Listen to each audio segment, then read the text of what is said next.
ସତରେ ସାଙ୍ଗମାନେ, ଗାଁ ମାନଙ୍କରେ ଯେଉଁ ଖୁସି ସେ ଖୁସି ସହରରେ ନଥାଏ। ଗାଁ ମାନଙ୍କରେ କିଛି ଅକେଜନ ହେଲେ ଘରେ ସମସ୍ତେ ଏକାଠି ହୁଅନ୍ତି। ସେଇଟା କ'ଣ ସହରର ଭଡ଼ା ଘରେ ମିଳିପାରିବ?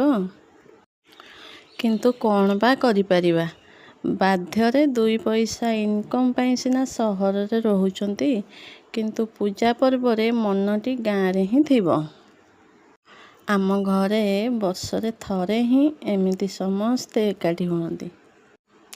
ଏ ଯେଉଁ ଖୁସି, ଏମିତି ମଜାମସ୍ତି, ଏକାଠି ସାଙ୍ଗ ହୋଇ ରୋଷେଇରେ ହେଲ୍ପ କରିବା, ସାଙ୍ଗ ହୋଇ ଏକାଠି ଖାଇବାରେ ଯେମିତି ମଜା ଥାଏ ନା, ଏ ଖୁସିକୁ ପଇସାରେ ବି କିଣି ହେବନି। ବାକି ଟାଇମ୍ରେ ବି ସମସ୍ତେ ଆସନ୍ତି ଯେ, ବଟ୍ ଏକାଠି କେହି ହେଇପାରନ୍ତିନି। ଏଇ ଛୁଟି ଦିନକୁ ହିଁ ସମସ୍ତେ ଅପେକ୍ଷା କରିଥାନ୍ତି, ଏ ଛୁଟିକୁ ଏନ୍ଜୟ କରିବା ପାଇଁ।